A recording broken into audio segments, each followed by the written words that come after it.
Pozdrav svima, dobrodošli u novu epizodu Šankana. Svi se mi borimo da promenimo svet. I onda kad shvatimo da to možda i ne možemo, sretnemo čoveka koji to radi svakog dana i to sa osmehom.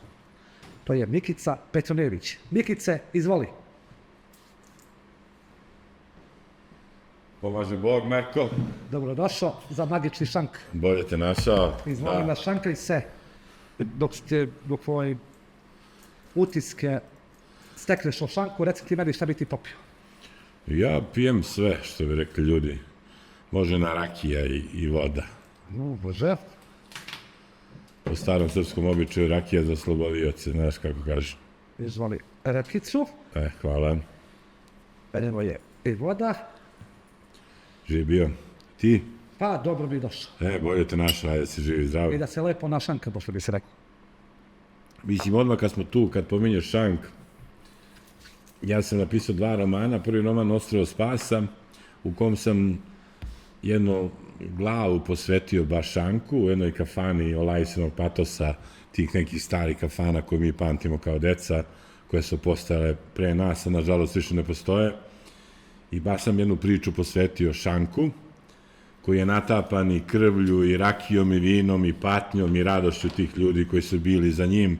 Tako da šank stvarno nama koji dolazimo u kafanu dođe kao neka vrsta oltara, a šank je preko puta kao ispovednik ili psihijatar ili neki čovjek sa kojim čovjek može da popriča. Moram da priznam da bolji kompliment davno nisam dobio, ali ipak za ovim šankom se samo natapaju emocije i anegdote.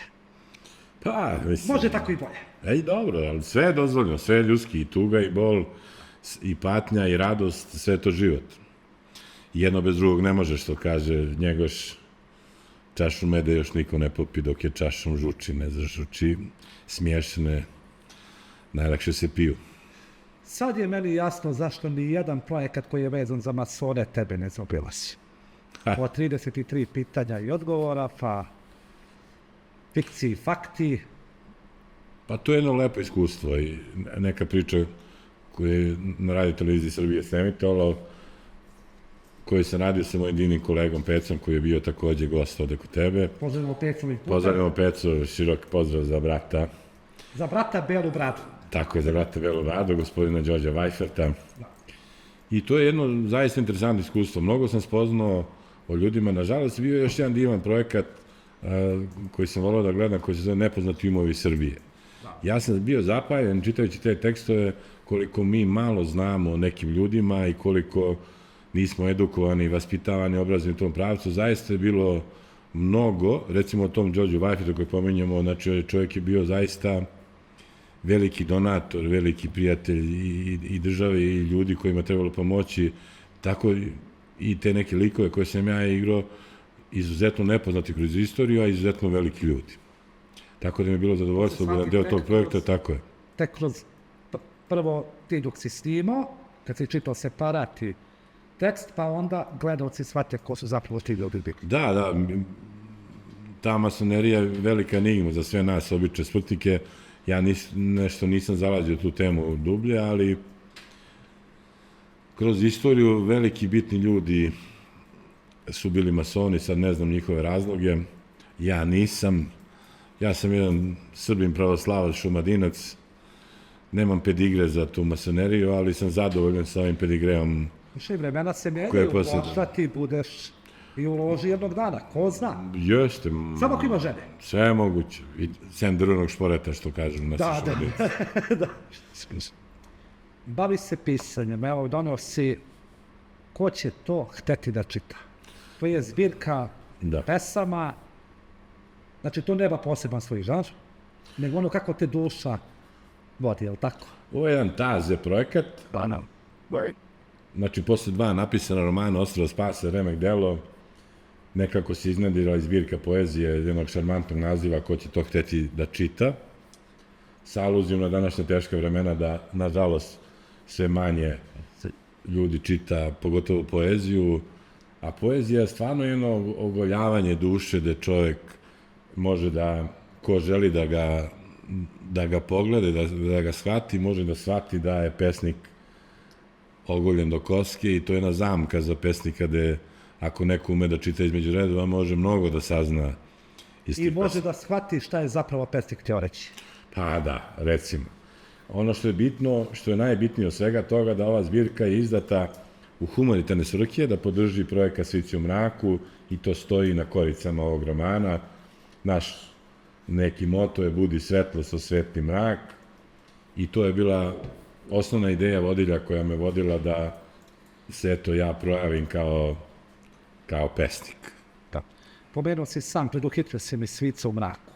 To je tvoj projekat koji si pokrenuo baš u jeku korone, tamo čini mi se negdje 21. godine, je li tako? Jeste, to je nešto što je zaista moja misija. Trenutno je sve više samo okupiranje njome. Ja sam ponosni otac sina Mihajla, koji ima 27 godine, ćerke Milice. Mihajlo ima autizam i kada smo bili u onoj ludoj koroni zatvoreni, to su bili sami početci korone, kad su rekli možete izaći na ulicu, ne možete izaći, možete u prodavnicu, ne možete u prodavnicu. Ili ako imaš psa, onda si u... Da, i ja gledam televiziju, pošto smo mi pratili vesti, šta su najnovije vesti. Jedna vest me šokirala da su prvo odobrili šetnju kućnim ljubimcima, pa tek onda deci i odraslim osobama, mladima sa posebnim potrebama. To me onako baš pogodilo kao čoveka. I ja sam razmišljao kud bi mogao sa svojim sinom, sa Mihajlom, da ne budemo tu zatvoreni, zaključeni u Beogradu. Moj brat u tom trenutku je sređivao neko voće i došao na ideju da se dogovorimo oko tog porodičnog domaćinstva, na koji način bi ga podelili bratski posle smrti roditelja i meni je pripala ta kuća i ja sam rekao hajde da odem da sredim tu kuću, da budem sa Mihajlom, ne znajući šta nam budućnost nosi, možemo da imamo bašticu, možemo da uberemo kopriju, možemo da se snađemo, da preživimo kako god. Da, u to vreme se nije znalo. Da, to pričamo o samim početcima, kada je bilo ozbiljno ludilo, nismo znali šta nam rade, što bi rekli. Kraj se ne nazire, Tako. nažalost. I onda, slava Bogu, u jednom trenutku samo je bila neka promisao zašto samo za Mihajla, hajde i za drugu decu.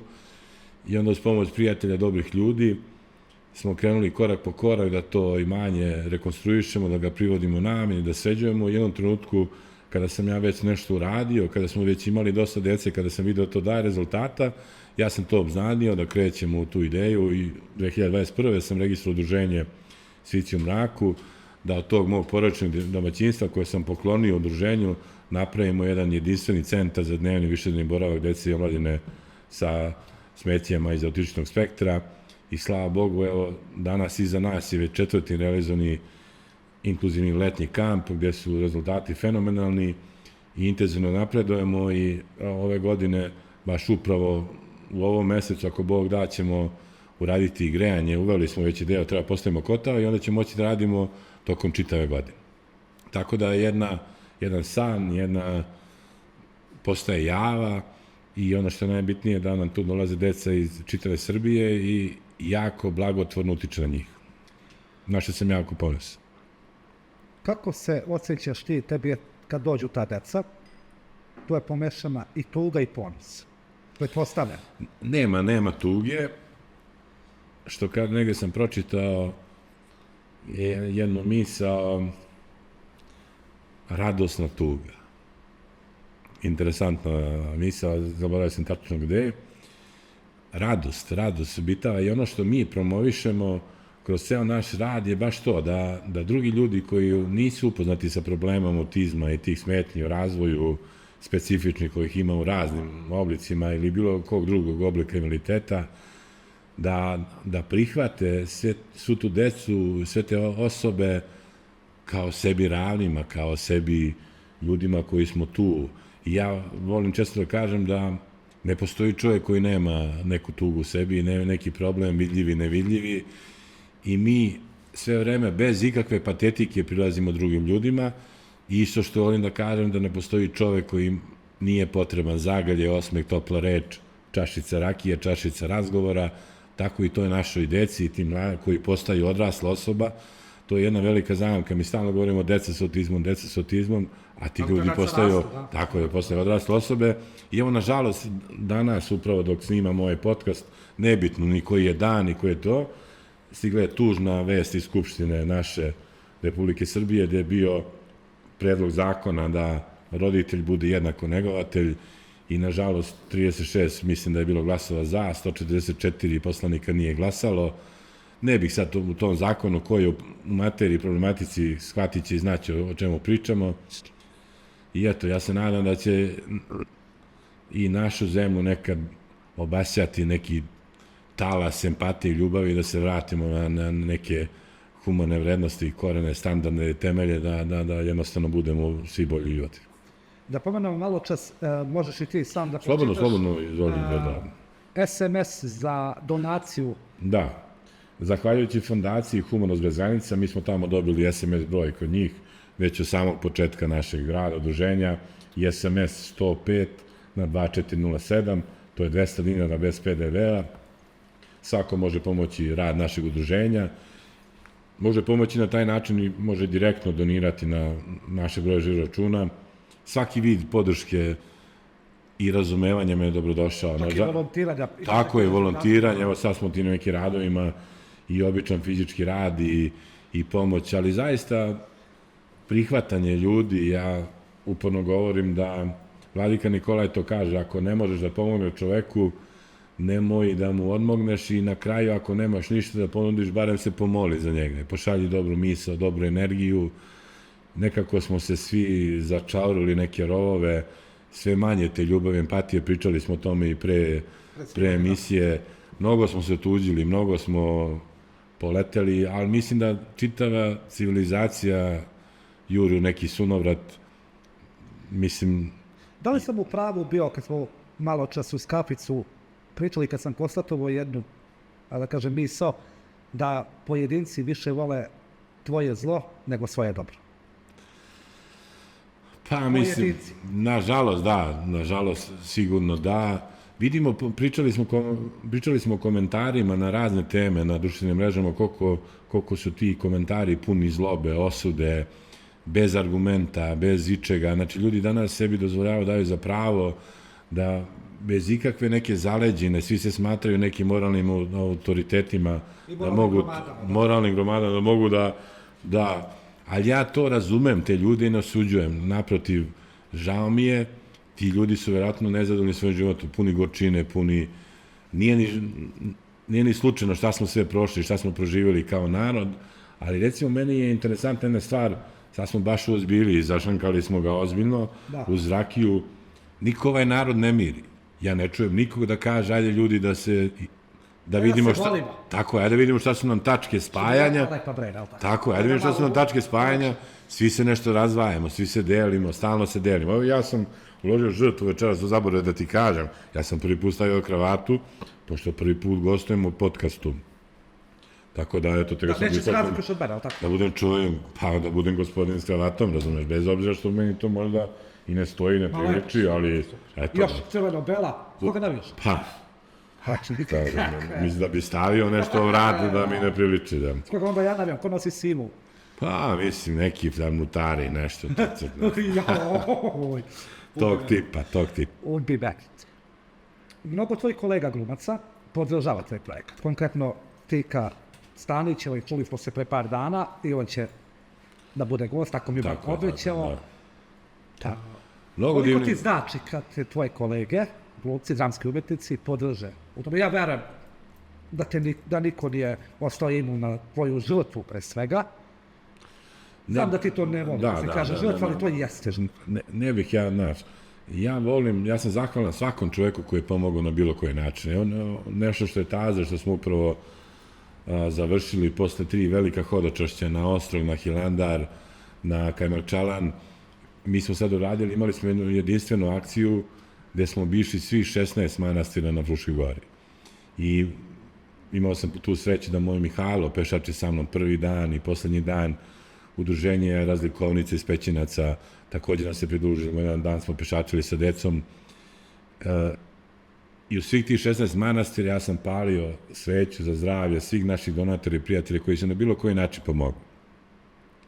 I slava Bogu, to se nekako vratilo na najbolji mogući način. Čim sam došao za hodočašća, kompanija DM mi je saopštila da su dobili 500.000 dinara pomoći, to sad mogu da najavim zato što je zvanično.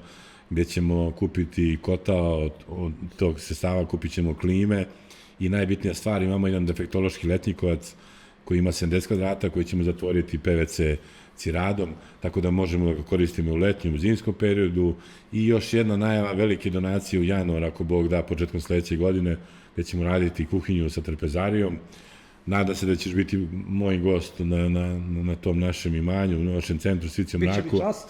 Tako je da zaista smo stvorili predivne uslove koje zaslužuje svako ljudsko biće, svako dete, svako mladi čovek i svaka stara osoba, bilo sa smetnjama u razvoju ili ne, i meni je tamo puno srce kada dođu ljudi koji nisu u materiji, nisu u problemu, slava Bogu, čija su deca bez smetnjama, bez zdravi, ali i takvi ljudi su nam tamo neophodni da osnaže porodice, da osnaže te ljude, majke, roditelje i da nam bude neka druga tema koja nije autizam, da bude radost, smeh i malo smo bili preskočili to, znači sam moj pristup svemu tome je sa iskrenom radošću i bez ikakve patetike, bez tuge, bez žalosti, nego imao si priliku da vidiš mog sina, on je stalno nasmejan. Da. Eto. I tu vrstu radosti. Mi imamo humanitarni karavan u okviru našeg projekta, da igramo pozorišne predstave, da radimo promocije, ne samo mojih knjiga. Imali smo javni poziv slikarima Srbije da se odazovu, da svako donira svoju sliku i ljudi su se odazvali, bilo je fenomenalna izložba u Knez Mihajlovoj. Imali smo izložbu slika, radova, deci osoba sa autizmom. Znači, što bi mi glumci rekli, ja sve radim iz kontre. Svi govore šta naše deca ne mogu, a ja hoću da kažem šta mogu. Znači, idem na taj pristup da kažem šta mogu i oni su zaista ne kreativni, nego predivni. Znači, takvih slika ima. Imali smo, recimo, jedan humanitarni koncert u Ustanovi kulture Vlada Diljana u Paliluli, gde mi je bio gost moj predivni mladi prijatelj Denis Barta, koji je dečko slep i autističan, pobedio na Hrvatskom talentu. Imali smo udruženje iz Beograda, Deca u srcu, gde je hor peo deo iz opere, slepi, slabovidi. Znači, takva emocija je bila da mogla, što kažu ljudi, da se seče nožem u sali i to mi je radost. Znači, mi zaista kroz tu neku lepu energiju, kroz humanost, kroz duhovnost, kroz kulturu, promovišemo taj težak problem i da pokažemo da može da se reši, da taj moj projekat Svici u mraku bude pozitivan primer, da u svakoj opštini, u svakom gradu u Srbiji se napravi taj jedan letnji inkluzivni kamp u prirodi, jer priroda zaista radi svoj posao. Znači, mene je priroda umirila kad sam se vratio, tek tada sam shvatio koliko je čovjek iskonski vezan i koliko se pogubimo kad odemo u jurnjavu za životom, za novcem, za... Kad odemo na asfalt. Tako je, za karijerom, za sebe. Znači, ja tamo hodam bos i puno mi je srce kad dođe defektolozi sa decom i kažu, Mikice, mi ovde osjećamo neki blagoslov, deca se umire, sutradan deca spavaju, a imaju inače problema sa snom. Znači, ti komentari bili su mi neverbalna deca i čak ne žive u Srbiji sa roditeljima koji dolaze, nisu hteli da odu. A samo roditelji sa detetom smetnjama u razvoju znaju koliko je problematično otići od tačke A do tačke B. I sat i po van kuće tog nekog sigurnog okruženja njihovog im stvara problem. Kod nas ostanu čitavo posle podne, ne žele da odu, žele uvek da se vrate i puno mi je srce zato što to što smo zamislili, ja nisam ni ja znao u kom će pravcu da ode, daje takvu vrstu rezultata. Išlo si srcem i to je to. Tako je, slava Bogu, jako sam ponosan i srećan na to. Uradili smo dosta toga, još puno toga stoji pred nama, ali ja se nadam, verujem da ćemo uz pomoć Gospoda i dobrih ljudi uspeti da to zaokružimo i napravimo jedan jedinstven centar koji nema u regionu. Ja sam u komunikaciji sa svim udruženjima iz bivše Jugoslavije, pričam na tu temu, svu su zajednički problemi, svu su isti o prihvatanju, neprihvatanju i tako. Ne znam da li si malo čas spomenuo, sam centar se nalazi u Selu Venčane u opštini Aranđelovac. Mi smo tamo najsevernije selo, to je inače moja dedovina, bliži smo Barajevo, znači bliži smo Beogradu nego nažalost tamo u Kragujevcu, ali nije daleko blizu. Podjednako smo udaljeni i Beograd i Kragujevac, tako da to je interesantna stvar.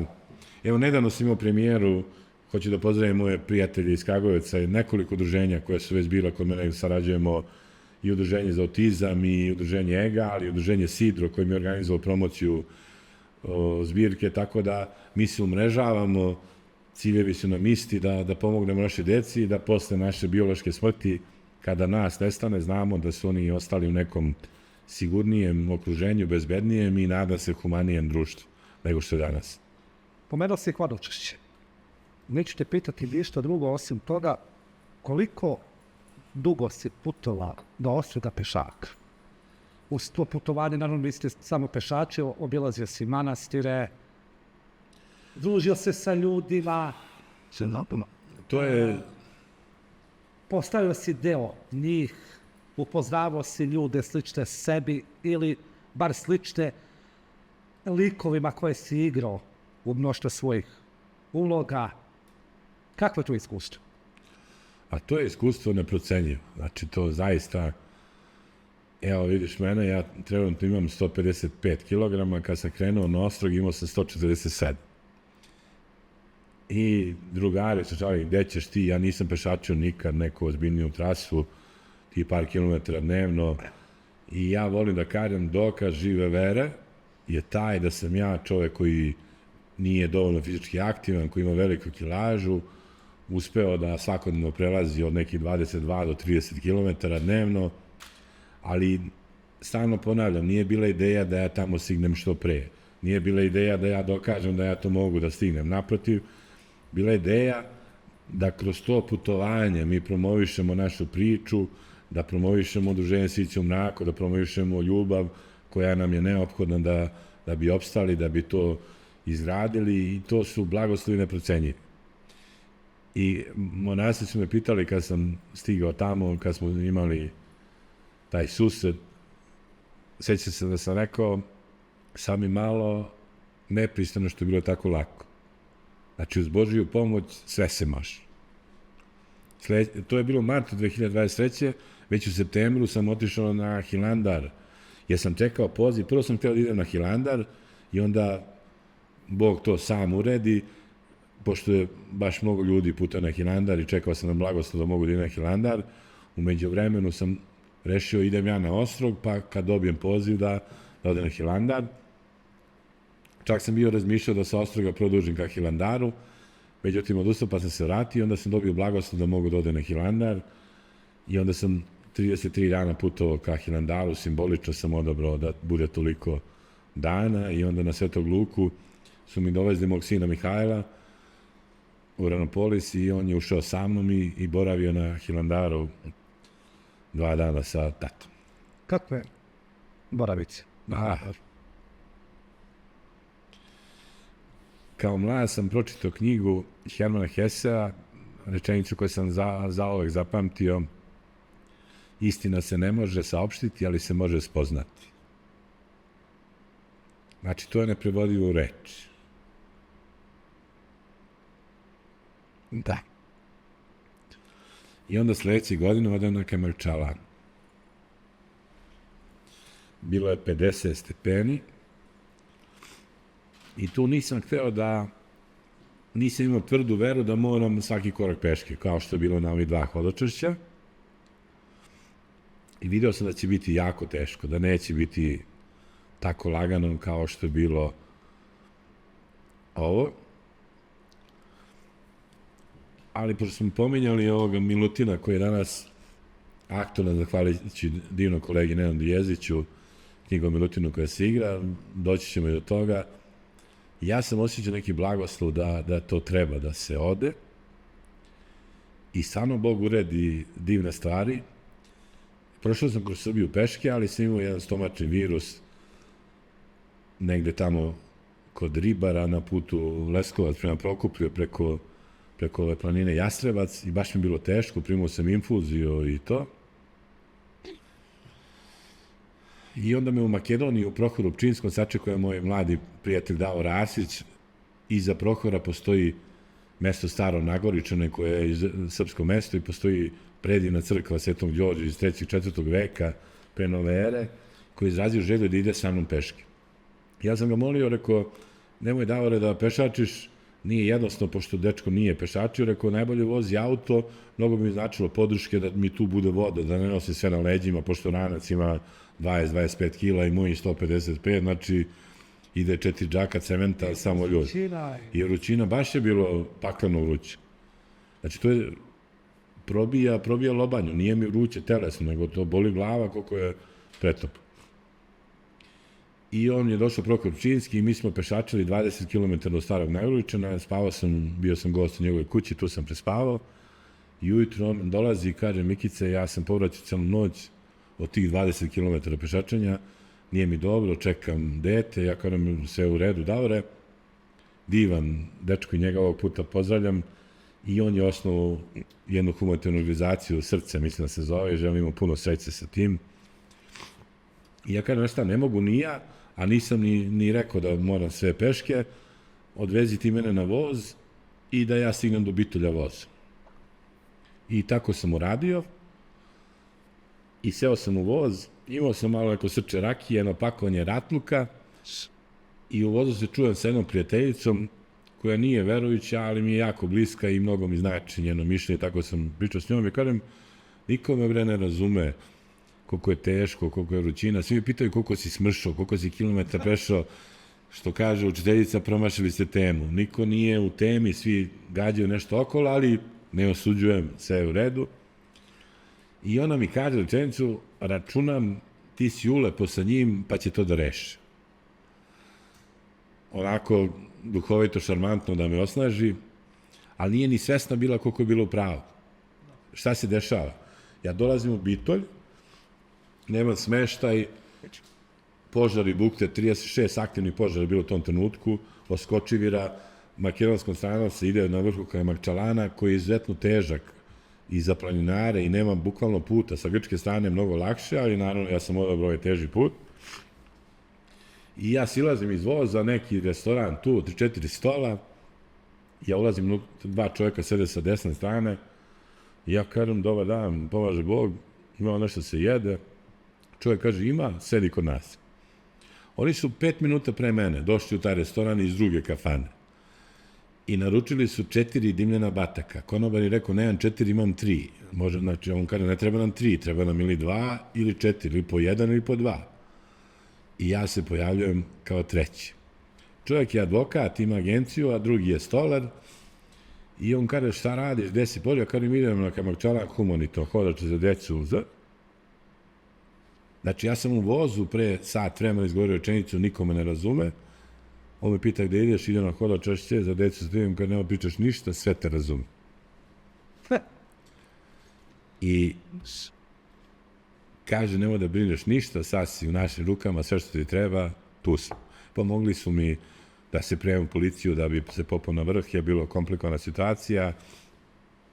Poklonio mi čuturu neku severom u Boga, sa metaksom, tako sam se zbližio sa njima, nisu mi dali da odem kući kada sam obavio, nego su mi našli prevoz da se vratim sa kamionom.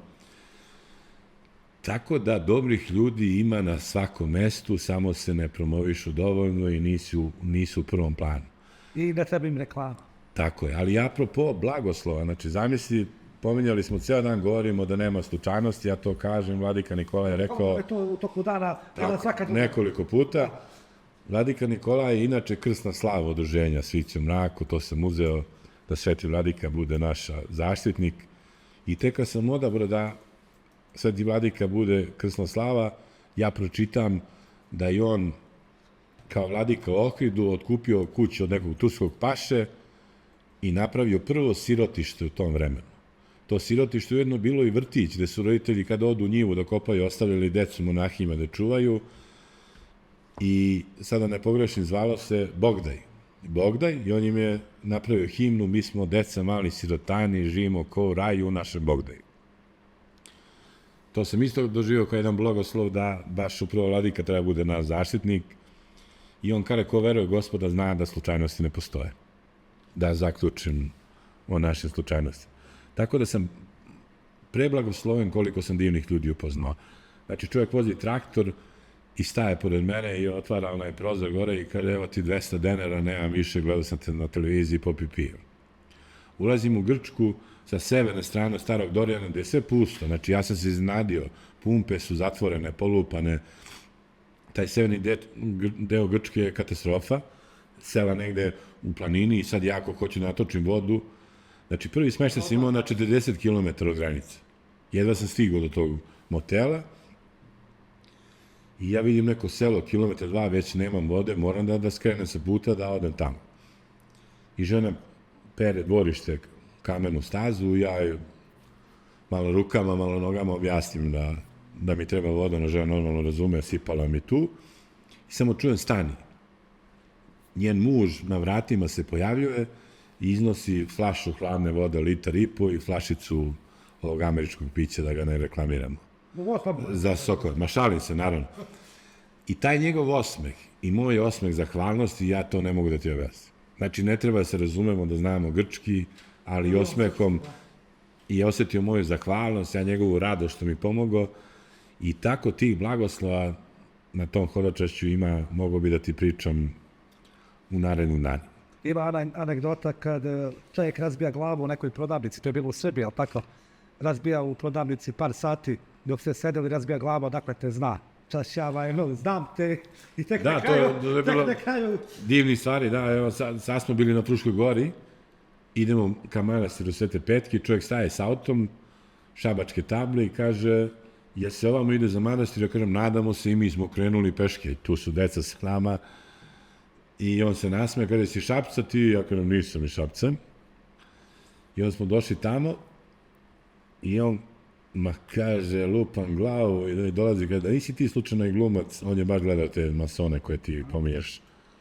Poznao me po glasu, znači uprkos bradi, tamo sam bez brade i bez brkova, kada poznao sam po glasu ili u prodavnici svratim da kupim sok, da, to je druga anegdota, da dolazi čovjek i kada daj mi pivo, daj meni pivo, daj nam salame, kobasice, daj njemu što hoće, znamo, kako se ne znamo, i onda jedem salamu sa njima, ispričam se o svim problemima, semenke, naručim mu još peno pivo, tek na kraju im kažem ko sam, odakle me znaju i kako idem i onda to, ti susreti sa ljudima su isto neprocenjivi. Sa tim običnim ljudima neopterećeni ničim, nego samo životom, a malo li je, ali ti, mislim, oplemeni i obogati čoveka i ja svakom preporučujem da ne mora tako dugo hodočašća, ali 2-3 dana u toj katarzi kad je čovjek sam, van svom komfora, kada je prepušten samo Gospodu i sebi, znači ja sam išao nekad, nisam znao ni gde ću da spavam, znači to smo nekad u hodu, išao sam od konaka do konaka, negde sam noći u manastirima, negde u motelu, negde kod prijatelja. Pretposlednji dan, kad sam išao na Hilandar, sam ja hteo da spavam na plaži i prenoćio sam na plaži, misleći će biti interesantno što je bilo do 5 sati, dok nije sunce počelo zalazi, onda mi se ugasio mobilni telefon i ono sunce, mesec nikako da prođe na moje glave, spao sam na pesku, nosio ranac, nemam čeo se pokrijem, sem džakom za smeće, umotao sam se, to je bio dobar potez, jer mnogo vlage ide od mora, sve te stvari koje sam založio vatru, sušio, ali jedno iskustvo neprocenjivo. Sam si, okolo zavijaju šakali, more tu blizu. I onda čovjek ima vremena da razmišlja i o sebi, i o životu, i o Gospodu i neprocenjivo. I sad ti meni reci, ti si ovdje u ne znam koliko minuta ovog podcasta ispričao stvari mnogo emotivne, znači ovdje se puca od emocija. Ko bi to rekao za tebe, ti koji si igrao kasapina? Jeste. Kasapina, da malo pređemo na tu temu. Jeste, malo da ga Uloga kasapina relaksiramo. u Remek delu Selo Gonevovo se Češlje. Prvo što ću ti pitati, samo mi reci, gde je završilo, koje je pojavno prase koje si odneo inspektorki Labudi kao mito? Jeste. Prvo mi to reci, onda ćemo resto. Prase smo pojeli svi, koliko se sećam, posle toga na ručku, u slast. Nego je interesantno, mogu da izpričam kako sam dobio ulogu. Pošto sam ja uglavnom radio neke monodrame, nije neke monodrame, radio sam monodrame, Milutin mi je bio najpoznatija monodrama pre toga i radio sam i Reče mi jedan čovjek, Matija Bećkovića, i u razgovoru sa jednim mojim drugarom, rekao, našao sam monodramu Led, Radoš Bajić, autor, rekao, fantastična stvar, u mom je maniru, to me interesuje, ta tematika, mogu da igram to. I on kaže, ja sam super sa Radošom, pitaću ga ja da ti da autorska prava. I ja to sam primio i onda smetno se suma. Jednu noć mi zove telefon i druga kaže, dođe na naš restoran u Aranđelovcu da se vidimo. Ja dođem, Radoš sedi tu. I tu uđemo u priču i ja kažem, oduševljen sam Ledom i on kaže, imaš moj blagoslov da igraš, spremaj i kada ako ti bude trebala neka pomoć, tu sam na probi i ovo i ono i zove me obavezno na premijeru. Radoš u tom trenutku, to je taj period kad nije snimao ništa, nije radio. I ja u jednoj prelepoj bašti kafića u Aranđelovcu centru gde smo inače radili predstave, sve sam radio, samo tekst nisam učio. Znači, to neko unutrašnje dvorište, trebali smo pokosimo, pa smo iz starog hotela Šumadije preneli 300 stolica. Ja sam imao samo motivaciju na taj način da prvo stavim plakat od predstave, pa da onda učim tekst. I onda smo zalepili plakat. Znači da bude, pa onda mora se nateraš, ulaziš u pada zastavica i onda mora da se baviš time. Ja sam njega iščitavao, ali nisam ušao u dubinu. I onda sam svaki dan bio toliko umoran od tih radova da to napravimo da liči na nešto. I onda stvarno je to unutrašnje dvorište bilo prelepo. Ima jednu dubinu, a ima jednu prosceniju, a iza je stara neka zgrada, prozor, orah, znači ambijent, scenografija, ko idealna za let. I ja sam tu, Radoš je nešto kasnio, bilo je puno. Ja sam rekao publici da čekamo autora, specijalnog gosta da dođe, niko nije zamerio, pošto tu u kafi svi smo pili piće, neka julska noć, bilo je prelepo. U nekom trenutku Radoš je stigao sa suprugom Mirom i krenula je predstava. I sad zamisli, to igram monodramu koju je čovjek igrao 30 godina, koju je napisao i igrao preko 1000 puta i nisam siguran u tekst. Znači, to je za streljanje. Međutim, šta se dešava? Ja sam odigrao tu monodramu, Radoš je izašao na scenu, ja sam sišao sa scene, aplodirao njemu, on je animirao publiku neki 15 minuta, 20 i on se srtio jako lepo, čestito mi i tu je bilo neko uzajmje o Vojvode Serdaru, tu smo se grlili i publika uživala, baš je bilo veličanstveno i posle na večeri mi je rekao, kaže, imaš apsolutno pravo da se baviš time, slobodno udri to igraj i samo prebaci na šumadijski akcenat. Ja sam se nekako sa tekstom izborio, ali sam malo šarao moravski akcenat šumadijski, ovo i ono, on mi nije zamerio, ali rekao, samo ga svedi na tvoj akcenat koji ti je prirodan i ne boli te glava. I slava Bogu, ja sam taj Led igrao isto dosta, onako baš na radost. I da, najbitnija stvar, u tom obraćanju publici on je rekao, posle mnogo godina počinjem da snimam nešto novo, snimat ćemo film koji se zove Selo Gore, Baba se češlja, posle ovog šta sam video, nameravam da Mikici dam jednu ozbiljnu ulogu u tom projektu. Znači, obećao pred publikom, ja sam rekao, makar da budem baba. Nisam da čemu se... Pošto Selo Gore, Baba se češlja, makar da budem baba. I onda sam dobio ulogu, ali ko što život kompliko, imao sam lepu ulogu Kasapina, međutim, posle tog prvog, gde mi on izrazio zahvalnost, i to je moj bio prvi kadar snimljen na televiziji. I sad ima običaj da se glumac polije vodom, i Radoš mi kaže, razmišljali smo te polije vodom, kako da te polije toliko, ne znamo kako će da reaguješ, tako da sam izbegao to polivanje kao vatreno krštenje. A onda se desila divna stvar, jedan divni reditelj koji je bio asistent reditelju na snimanju Sela Gori, smo se videli na tim masonima. Ja sam pitao uveče Miru, suprugu Radoša, šta kažu kolege, kako sam bio. Ona mi je rekla, kaže, šta ti kažem kad Pule ne veruje da nemaš akademiju. Pule je reditelj koji je bio asistent. No? Da, inače, želim da te prekinem, ti si inače ponosan što si na Turčik. Pa mislim, ne stidim se, nego eto, ja mislim da me Bog podario nekim talentom, žalim što nisam u privilegiji da upišem akademiju, jer to jeste jedna vrsta zanata, ali nemam problem da kažem nemam akademiju, zato što, eto, posle toliko godina tih epizodnih igranja imam status glumca i uvažavanje kolega da mogu ravnopravno da budem deo njih, bez obzira što je to nemam akademiju, ali mogu da kažem da sam glumac. Nisam dramski umetnik, ali glumac jesam sigurno.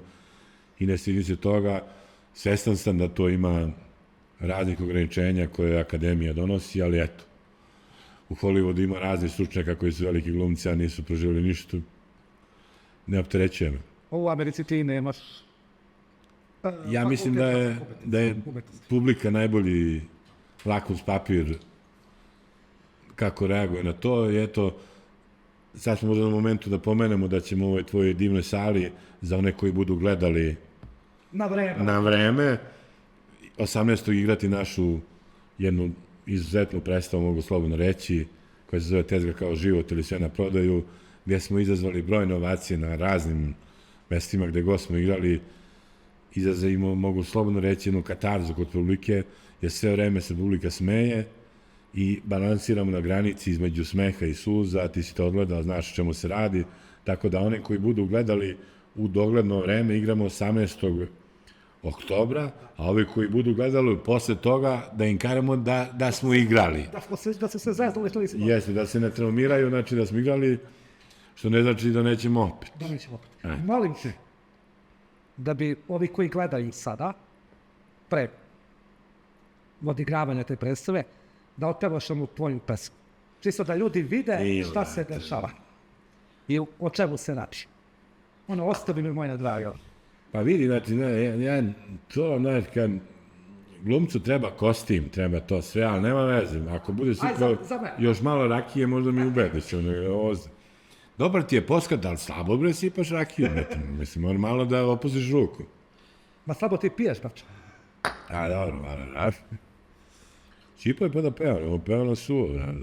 Da sipa, pa kaj ovako ćemo. Yeah. Pa zapevaj. Samo da prođemo u dve rečenice, da je reč o šumadijskom domaćinu, seljaku, koji je postani stanovnik sela Heduci. Znači, svi su se uselili negde, on se jedan mučenik lomi, da ode, da ne ode, opstaje tu, borio se koliko može i na kraju, pošto on kaže da u njegovom selu, sem njega, kurjaka, umrlica i ovih plakata za izbore nema više niko.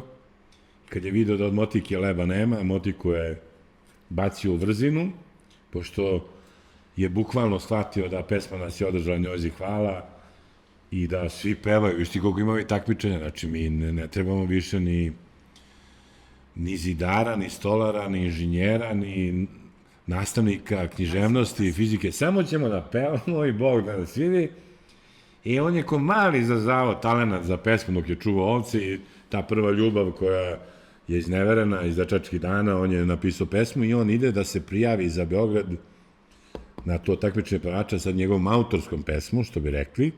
Ali kako je? Tako što je deda beše prodao? Da, i on njima objašnjava kad dođe tamo, on kaže kaki je talenat bio, ko mali je prežio tuberkulozu, pa ima sad to, taj šoder u glasu i to, on će mu rekao mu čovjek da to dobro za pesmu, ali je i on njima da ubedi svoj talent, on njima kaže, moj deda prodao kravu da ja snimim ploču, kad su čuli kako pevam, rekli, dedi, idi ti, deda, da snimiš glavu i vodi malog sa tom novima. Verovatno aludirajući da nisam talentovan, što se ne može dokazati u ovom slučaju, ali pesma ide tako. Ostavi me moja mala iz mokroga luga, ja zavole nju, ona moga druga. Prekide se ljubav naša dok si rekao keks, a ja se ponado, bit će neki seks. Sada pijem piće i pušim cigare, ja za život nemam snage, ja nemam ni pare. Čitao sam horoskop za naredne dane, tamo kaže bit će bolje, ne daj se arane. A? Ma imaš problem s metnikom u stihu, ali okej. Da imam bre moravu u grudima, brate, imam pesak, tu žubori, šumori i tako. Nemoj se da prekidaš, mi sad gledaj. Vidim da si se namunio, da ga sečeš ko sekirom. Samo gledalcima da kažemo da ćeš kroz cijelu tu predstavu stići i do Žirija Zvezde Granda, a dalje da otkrivamo neće. Pa ima se. Ima svega sad bez zezanja, znači dođite 18.10. Cijene karte 1000 dinara. Tako je. Znači nije skupo, malte ne 2 kutije cigareta, ali verujte mi, gledao sam predstavu, znači, kidalica. I ono što je isto lepo, ko bude došao na predstavu, ukoliko bude želeo da pomogne rad našeg udruženja, bit će u prilici da kupi našu zbirku. Ko će to htjeti da čita, možemo da potpišemo, možemo da popijemo rakicu, možda da popričamo o Da se poeziji. možemo za šankom posle. Tako je i na taj način da pomognu rad udruženja, obavezno za šankom. Ne? Tako da... A da, Bog, imamo i tamo veliki šank. Slušaj, sad ću da ti pročitam jednu pesmu, čisto da ljudi znaju o čemu se radi. Zove se Na basamku. Sad u meni gromovi pucaju, ko neka davno nad mojim selom. Sve te kiše i oluje u meni obitavaju. U mene reke planinske, ko Dunav velike, sve se ulivaju. Sad razumem majko što plače nad opustelom baštom, gradom samlevenom.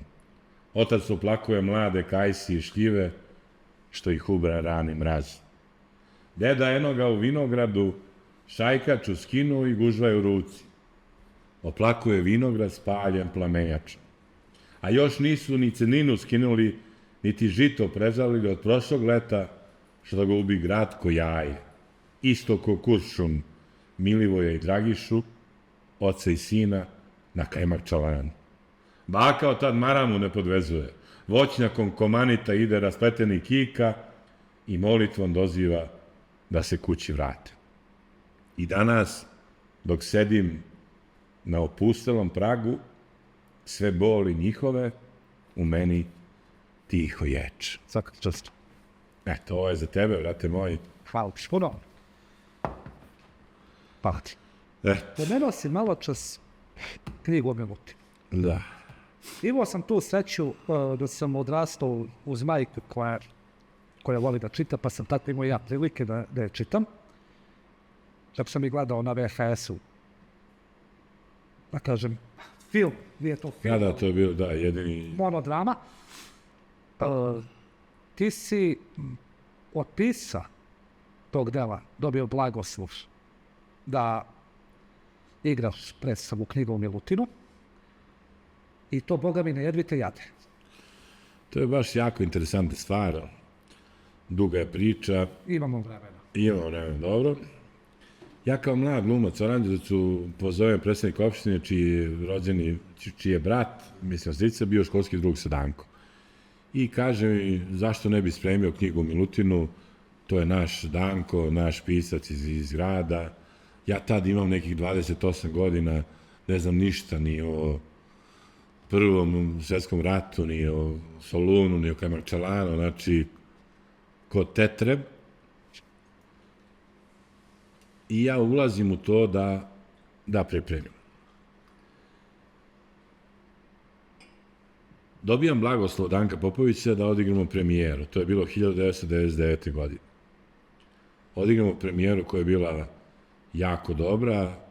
Baš sam zadovoljan kako sam u tim mladim godinama, ne razumevajući celu situaciju. Pomenuo sam ti, nije isto nemoguće da igraš Milutinu od 27 godina ili sad u 54 kada sam otac i kada to sagledavam iz druge perspektive, ali nekako sam ja to izneo i ljudi kažu da je bilo jako pristojno za to vreme.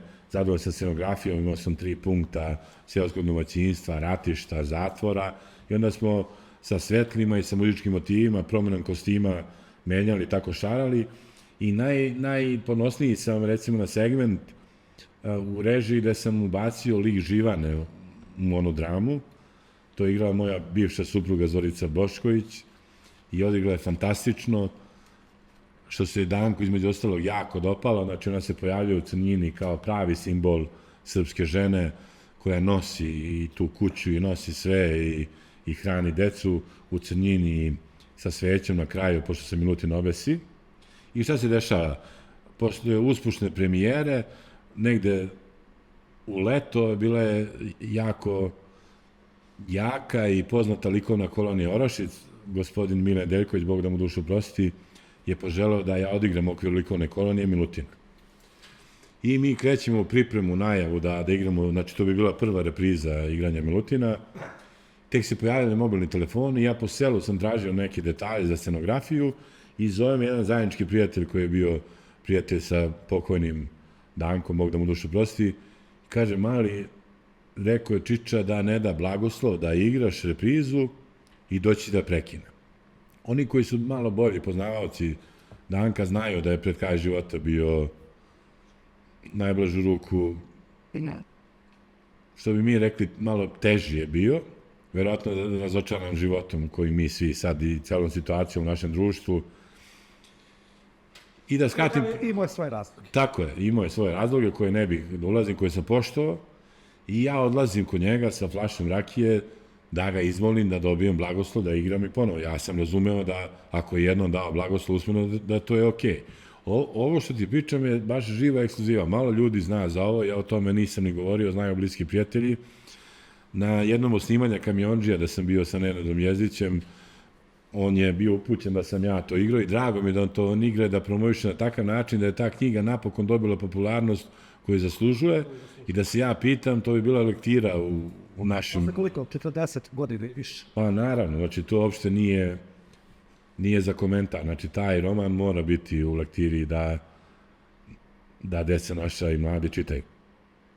I ja dolazim kod Čika Danka i on kaže, sine, vidim ja da si ti dobar čovek, ali ja to nisam dao ni Ateljevu 212 da dramatizuje, nisam dao film da snimaju, nije dao jednostavno nikome, baš je bio tvrd po tom pitanju, meni je dao i onda je promenio mišljenje da, eto, kao on je mislio da će to biti jedan put, dva put, da se ne igra to baš kako...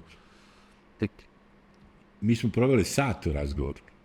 Ja sam napravio jedan flyer gde je slika jednog šumadijskog seljaka koji drži ruke na leđima i koji kao odlazi i ja sam napisao nešto u pomeni u slavu našim precima, u amanet generacijama koji dolaze.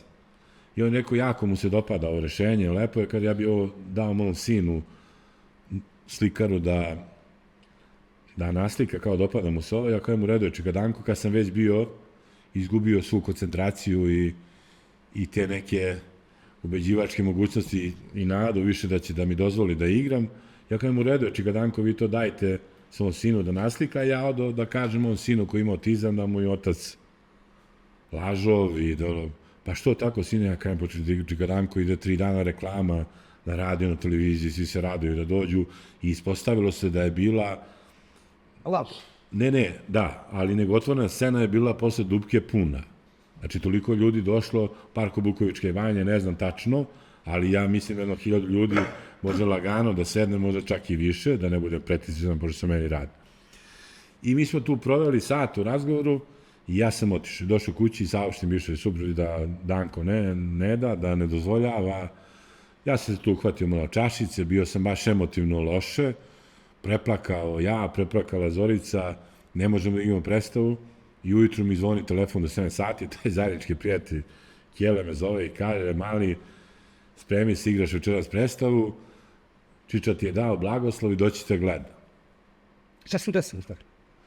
Pa, kako sam ja čuo od Kjela, pokojna supruga gospodina Danka Popovića izvršila pritisak na njega, ona je videla da to traje, slušala je naš razgovor, služila s kafom, sad tu je žena bila u toku, i mislim da je ona izvršila pritisak na njega.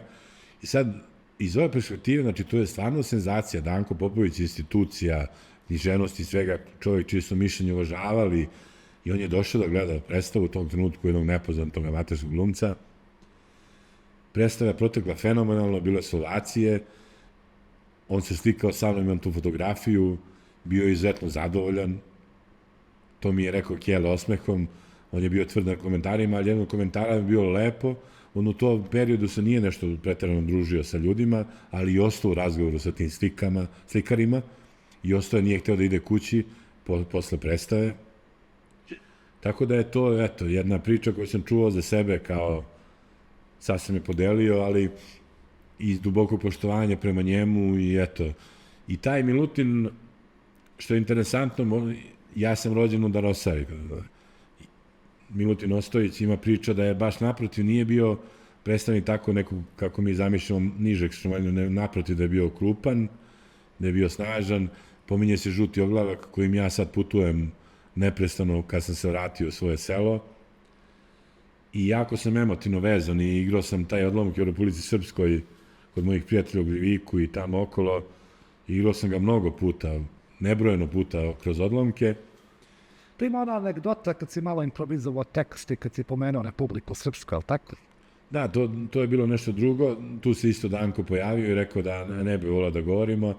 Jer mi je bilo baš žao, jer je bilo reč o šumadijskoj brigadi koja je stradala, planina Javor, neko groblje su očistili, koje je bilo zaraslo u korov i sve. To mi je bilo jedan od poslednjih puta kad sam ga video. I ja sam onda izmenio, nisam mogao govorim rutina, ja sam onda nešto napravio svoj miks, pa sam im recitovao, to je baš ratne godine, to je bilo sred rata.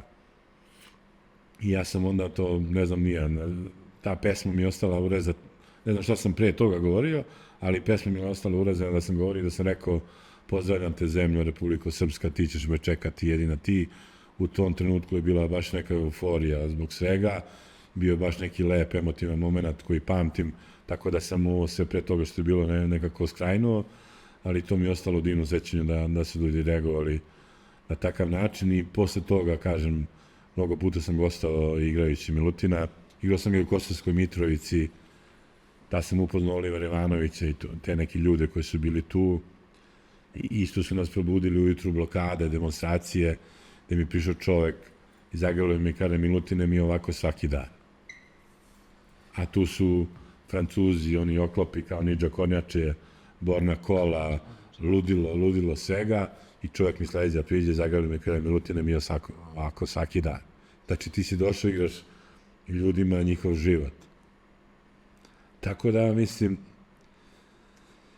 i anegdota kad smo se vraćali, pošto je baš bila nezgodna situacija napeta, onda su nas nekako prebacili levo desno i nas je uhvatio mrak, moj kum je vozio Dejan, pozadi Gun, Čajkača, Karađorđeva Zvezda, a rekli su nam da je albansko selo negde levo i to je, išli smo pored ovog, kako se zove jezero sad što je frka oko njega, stavi mozak. Gazivode. Sad sam ukapirao su to bile Gazivode, samo nestaje put i mi silazimo desno nekim makadom, već sve dublji mrak, učutali se ja i kum, ne progovaramo, kume, zamisli sad da izađe čovjek ispred neka Merdita, mi izlazimo napolje i kad smo videli našeg druga milicionera ili ti policajca, on kada otvorite gepek, ja kažem, mogu da vas poljubim?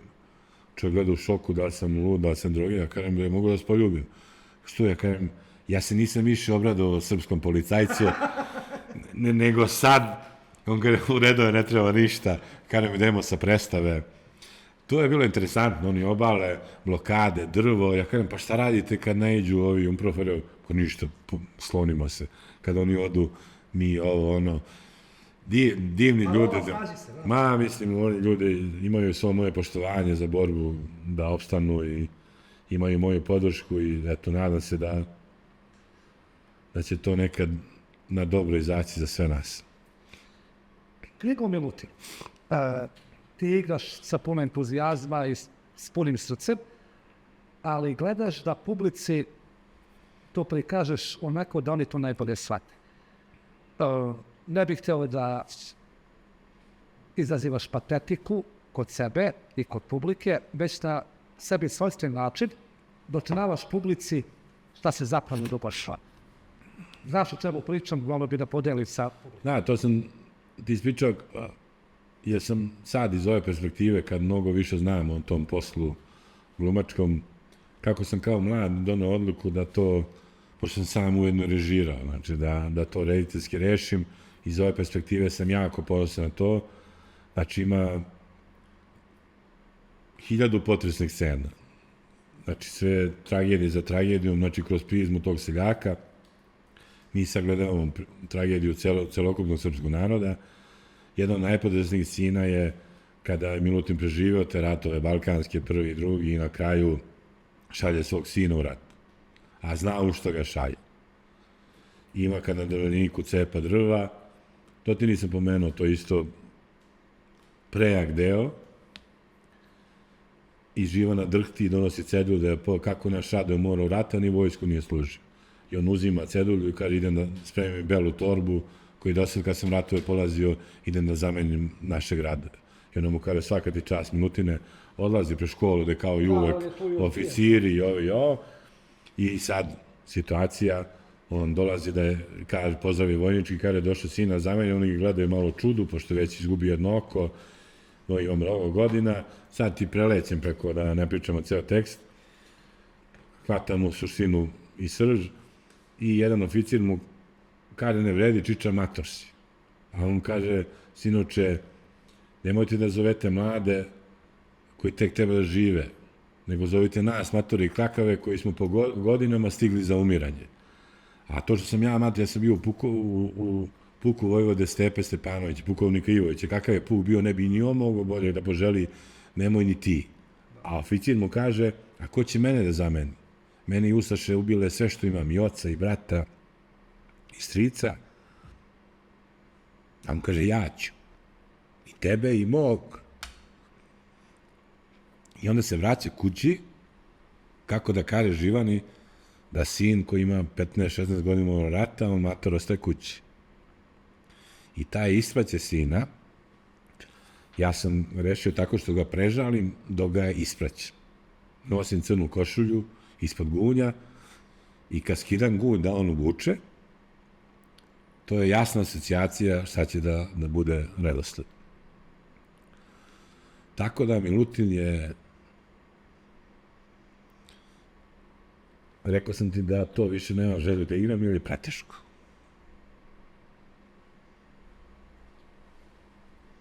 I nek ostane na tome. Tako da, nažalost, ništa nismo naučili iz Milutina i iz mnogo pametnih knjiga koje smo imali. Eto, mora neki ponovo jadi, nažalost, da nas se desi da bi shvatili neke stvari.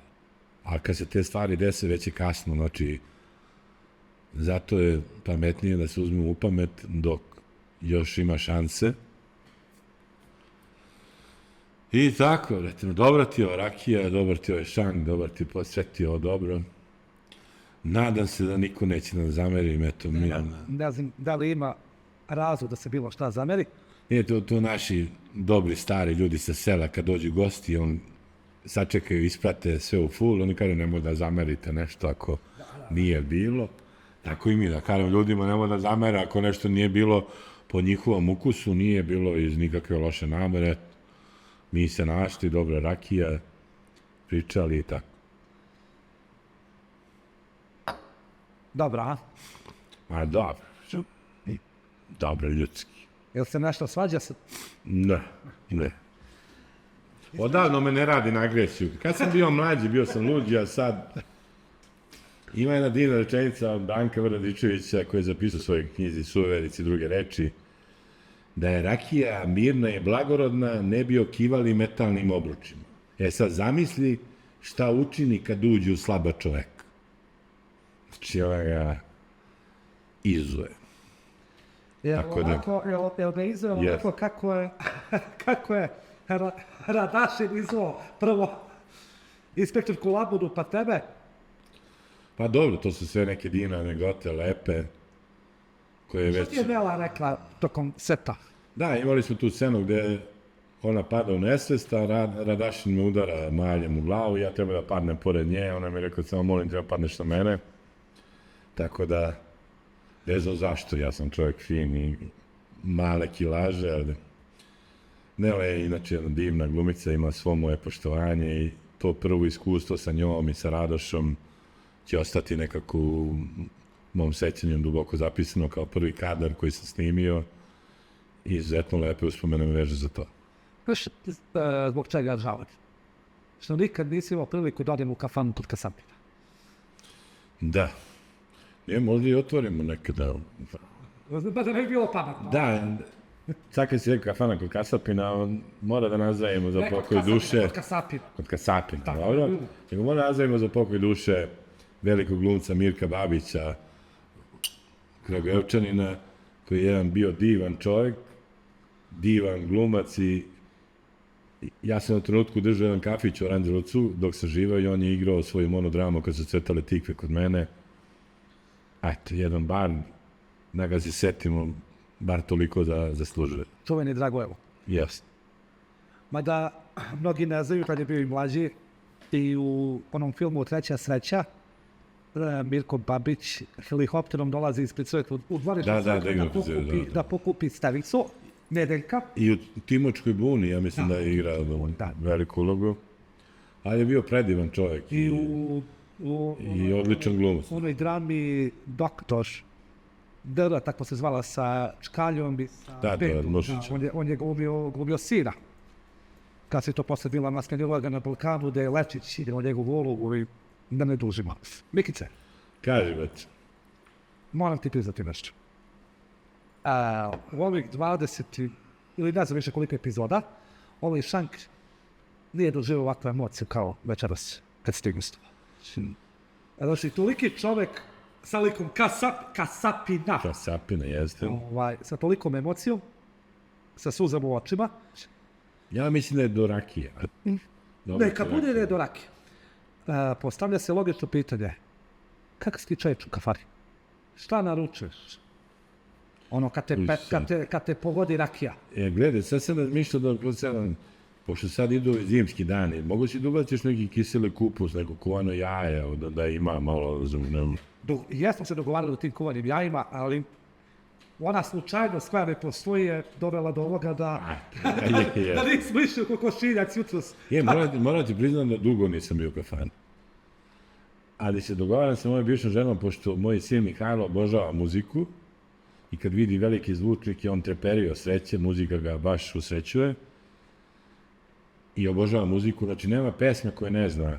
Mi u autu dok se vozimo, kako krene pesma, on me hvate za koleno i kaže mi stih neke pesme i sad smo obećali smo mu da će mora da odemo u neku skadarliju, da mi će naruči. Inače, anegdota za njega, koliko to voli, sa bivšom suprugom je bio na svadbi kod jednog brata od tetke, on je preigrao celu svadbu na prstima, znači on je krupao na mene na 105 kila, on je preigrao celu svadbu, sutradan je rekao, bolu me kočice, moram da leknem.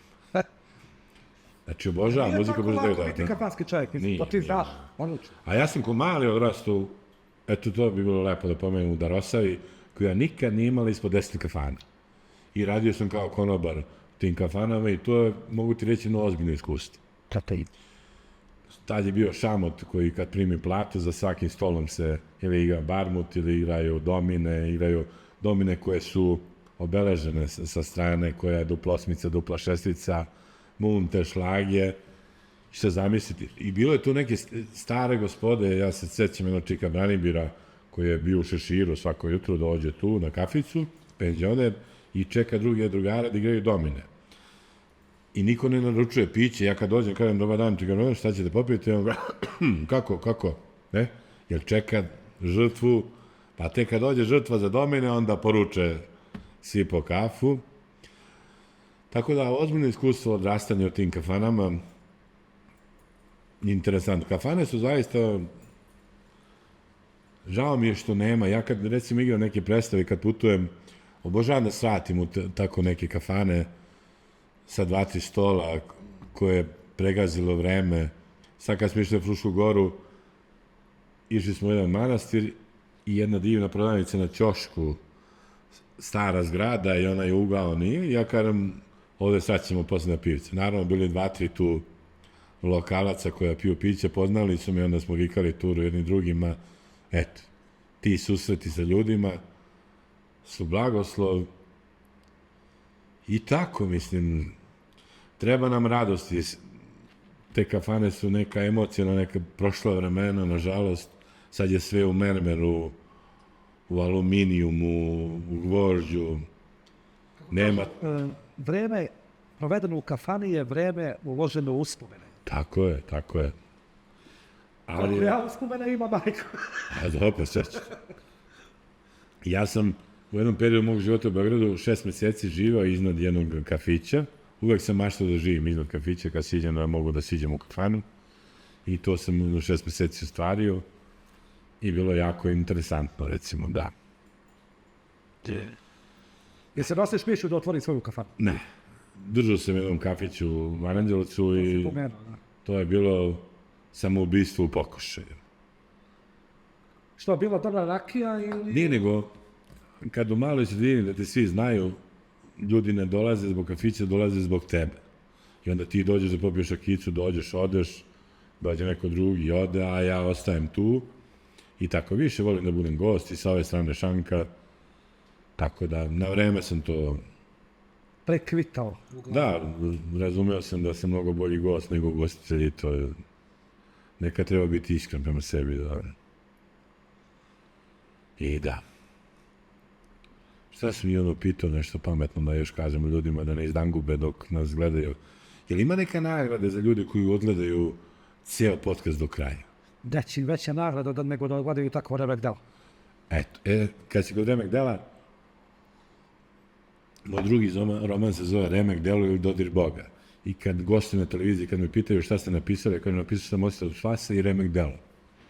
I to sam otarasio, da ne mora oni da razmišljaju neki kritičari da sam ja napisao Remek delo ili nisam, nego eto, ja sam sam dao sebi da sam napisao Remek delo, a oni posle da razmatre.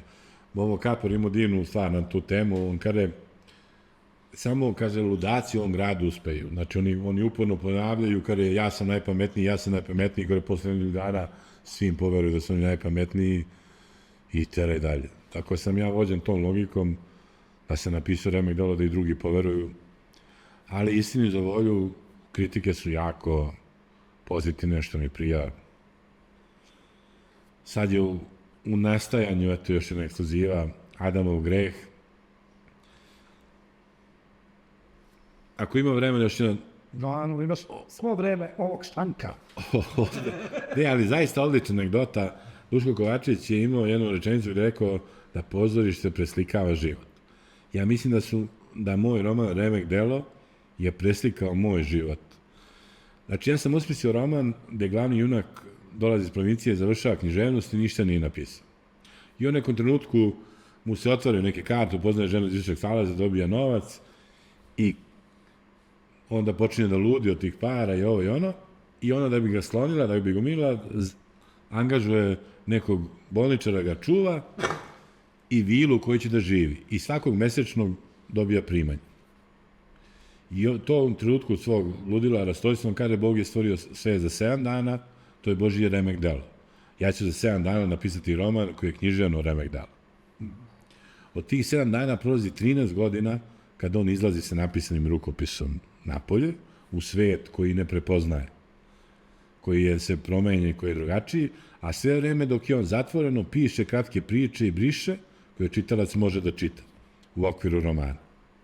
A roman počinje tako što Krsman Savkić, poštar, 13 godina nosi novčanu pošiljku na jednu adresu i nikad ne vidi čoveka, vidi samo belu ruku koja potpiše, uzme novac i zatvori vrata. To mu je poslednji dan kada odlazi u penziju i nosi poslednji put novčanu pošiljku na tu adresu i tog dana su vrata otvorena. Taj čovjek ga prima unutra. To su dva glavna lika u romanu, da ih spajam na početku i na kraju. Sada ne otkrijem sve baš, jedna moja prijateljica, doktorka, pročitala knjigu i kaže, Mikice, dobro je da neko zna priču o monahu Gavrilu iz sela Venčana. Ja kažem, ne, da ne znam. Venčani ili Venčane? Vratit ćemo se da završimo anegdotu, pa to je ozbiljna dilema. Ceo život je Venčan i postoji tabla Venčani, ali sad i u APR-u i zvanično Venčane. I to je samo još jedna od stvari koja deli nas, podeljene ljude, na milion načina. Eto, sad imamo i spor, da li su Venčani ili Venčane. Yeah. Čak se pojavljaju neke karte da je pre tih Venčani su jako dugo, se pominju, ali sad jedna mlada dama objavila knjigu, skoro mi je čovjek rekao iz 1000, ne znam koje godine, 800, nešto 300, gde se piše Venčan.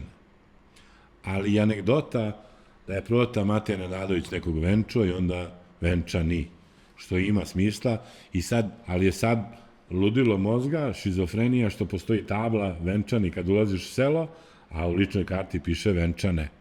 Eto. Izvini što ste prekinu. Ne. Šta sam ti ono pričao?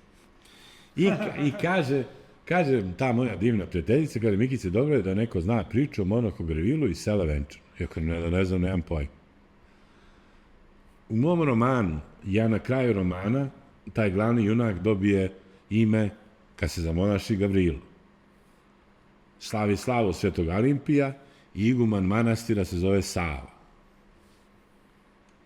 U manastiru Studenica, iznad manastira Studenica, Isposnica, je živeo monah Gavrilo iz sela Venčana, 100 metara vazdušnom linijom od moje kuće gde sad je svici u mraku, izgoreo noć uoči krsne slave Svetog Alimpija Stopnika u Isposnici Svetog Save. I krug se zatvara na taj način što prve godine slavimo slavu Sveti Vladika Nikolaj i dolazi mi 3 sveštenika, sadašnji divni sveštenik Miloš koji je pre toga bio u selu Venčane, sad je u Bukovičkoj crkvi, i 3. sveštenik kojeg ne znam i koji mi kaže zdravo zemljač. Kad smo završili sve to, ja pitam ko je ovaj 3. sveštenik, pa kaže to je unuk Gavrila koji je izgoreo u Isposnici.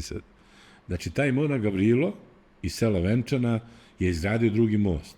Prvi je izgradio Sveti Sava, drugi je izgradio on. 40 godina proveo u Isposnici iznad manastira Studenica. Znači, ja sam nešto napisao što se desilo. Znači, zamisli odabir slave, imena, sve se poklopilo. To je jedan segment preslikavanja života. Drugi segment je taj gde sam ja osmislio za njega, da je on zatvoren u kući i da piše 13 godina svoje ludilo. A ja roman pišem za vreme korone. Započeo sam ga ranije. Također za učilištu. Tako je. I onda sam naterao sebe da pišem svaki dan. Ja sam imao neke crtice i kada me sad ćeš da pišeš svaki dan, ne možeš ništa pametnije da radiš. Znači, osmislio njega da bude zaključan i da piše, to se meni dešava. Paralelno sa njim, drugi junak je Krsman Zavgić, poštar u velikom gradu, koji nikad nije zavoleo taj veliki grad. Poštovao ga, ali ga nije zavoleo, nije se ženio, nije imao dece i mašta o tome da se vrati u dedinu kuću, da je obnovi, da poživi koliko mu je još Bog odredi. I ja za vreme korone donosim odluku da obnovim dedinu kuću, da se vratim i da pa ti vidi. Opet dolazimo od onoga, slučajnosti ne postoje. Tako je, ko veruje u Gospoda, slučajnosti ne postoje. I ja mislim da je to bila Božija promisa, da se to preslika. Znači, ja sam pisao o nečemu što će da mi se desi u narednim mesecima, ni sam ne slutići da će to da bude tako. I kad sam išao na, slagat ćete više, ne znam, da li na Ostrog ili na Hilandar, ja sam se ispod u Isposnice Svetog Sava, bio sam na grobu mog zemljaka, monaha Gavrila, upalio sveću, poslao slike unuku njevom svešteniku i mislim da sam tu mogao da ostanem čitavu večnost. To je isto kao, to je vrh planine i ima 2 metra do velike provalije i onda smo u prodavnici gde sam stao da kupimo neku sardinu, nešto da jedemo, popili pivice pred prodavnicom. Jedan stariji čovjek kaže, sine, pričali smo o tome da idemo, da se vraćamo, ne znam u kom trenutku to bilo, on kaže, ja sam preziđivo Isposnicu kad je izgorelo. Unutra je bilo mnogo jestivog ulja i to je spržilo to unutra, on je već bio 80 godina, teško bolest, ne znam šta se desilo, žene su nosile vodu i ljudi na onim na ramenicama na gas, ali je već je bilo kasno. Eto. To je samo u tom romanu i ima još nekih detalja, ali eto. Tako da, šta da ti kažem?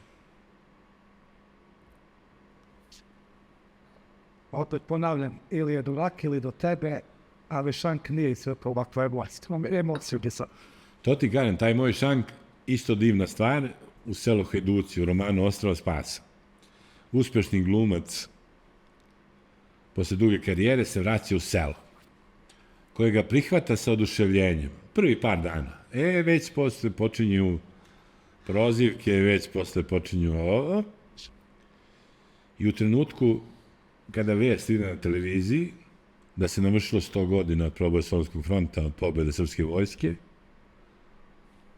on ustaje i teatralno govori pesmu i govori reči majora Gavrilovića, znači od tih kafanskih stolova on misli da su bedemi na Savi, od tih pijanaca misli da su oslobodioci Beograda i govori braći junaci, nema zašto da brinete, vaši životi više ne postoje, živeo kralj, živeo Beograd i već bolestan, narušenog zdravlja, tu se zakašlje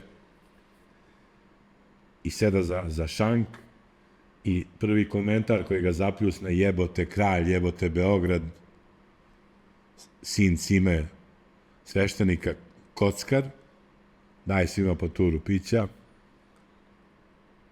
Znači, napravio sam jednu idealnu sliku savršenstva nekog patriotizma i odmah posle toga ide komentar društva u kojem živimo, koje se preslikava, mislim, i na današnje vreme, nekog dela ljudi koji ne cene ništa, ni žrtvu tih predaka, ni žrtvu tih ljudi koji su se borili za našu slobodu i da imamo što imamo. I on tu umanjen seda, a nekad je igrao naslovne uloge u beogradskim pozorištima je tako, saslomljen tu je, a to je poenta, sve vreme sedi jedan mladić koji je autističan i koji sluša to i koji posle toga nestaje, da ne otkrivam detalj romana priče. Tu sam napisao da u jednom trenutku će pronaći tog mladića i da koji je naprasno izlečen. Imao autizam, ali sad je u redu. Našli su ga u jednom manastiru i onda su jedni ljudi govorili da nikad nije ni bio bolestan. Drugi su govorili da je ozdravio od medicine koja je napredovala, a treći su govorili da je to Božje čudo, a o čudu se ne raspravlja. I svako treba da veruje ono u što veruje od tih 3 razloga. Tako da... Svako ima izbor. Tako je. Od srca preporučujem 2 romana Mikice Petrunić Ostrva spasa i drugi je Remek delo ili Dodri Boga i zbirku Ko će to hteti da čita. Svi zainteresovani mogu da nam to poruče na društvenim mrežama, na mom profilu Sviće u mraku. Svaka prodaja ide u humanitarne svrhe za rad našeg udruženja i tako.